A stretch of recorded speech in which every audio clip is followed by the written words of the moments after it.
4,000 years ago, Stone Age Britons raised this mysterious monument, Stonehenge.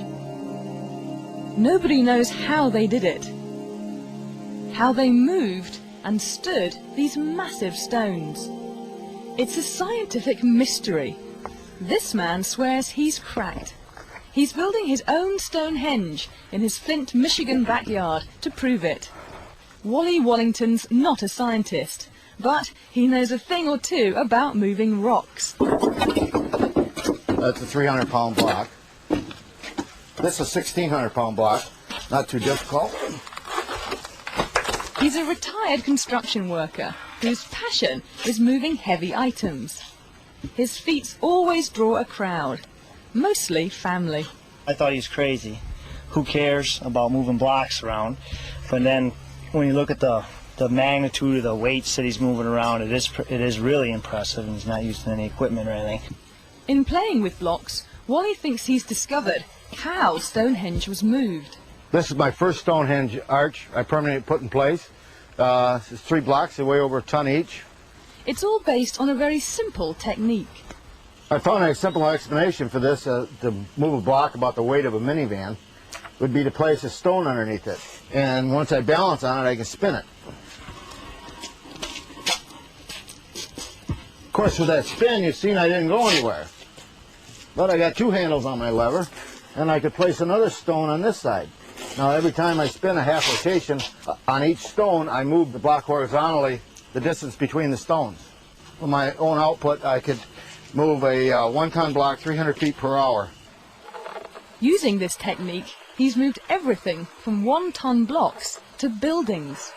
He moved up to a pole barn at one point, a 30 by 40 pole barn that he moved 300 feet for me, and it was more or less, you know, what else can we move? And he looked at me and says, hey, can we move your barn? And I said, sure, let's, you know. Next thing you know, it was 300 feet in the other direction onto another piece of property. It can move barns, and Wally's betting it moves Stonehenge's 25-ton rocks. But raising these giants is a whole different puzzle. This is 19,200 pounds. Yeah, it's 128 cubic feet of concrete. Today, Wally hopes to solve it. He'll put one of his theories to the test and try to stand this 19,200-pound block by himself.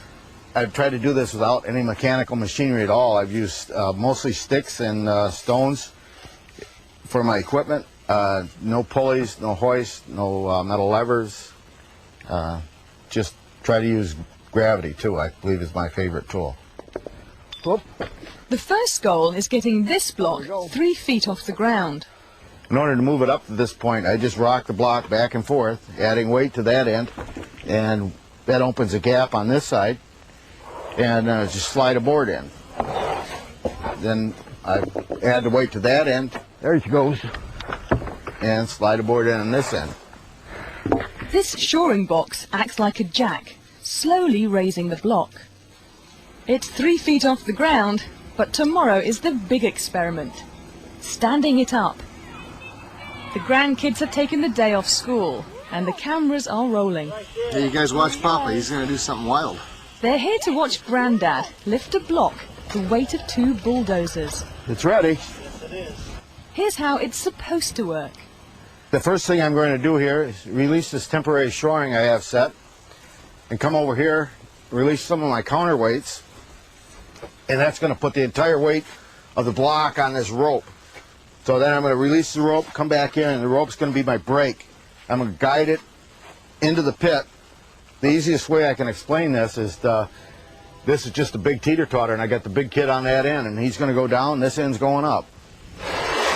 He believes in his technique, but he's had some setbacks in the past. One day I got thrown over top of a block, and a couple times I had the blocks roll off the top and almost land on my feet. One time I knocked myself out cold on the concrete. And so it's been challenging. Okay. Are you ready? Yes!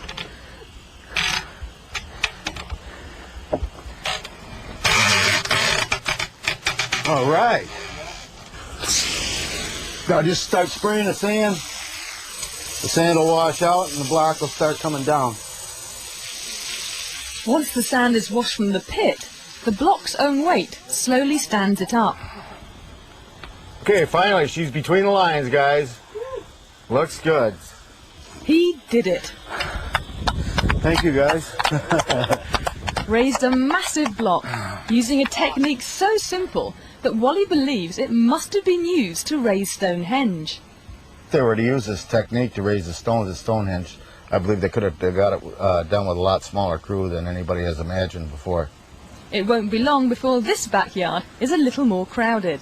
This is my first block in the circle. I plan to have 8 of them standing on end like that, all up 11 feet in height. The next one may be a little heavier. We're going to keep going a little further with it. Until then, the only mystery that remains is this stone circle's name. Wally's Wonder Circle. How about the Wallington Circle? What's that? Stonehenge Reloaded.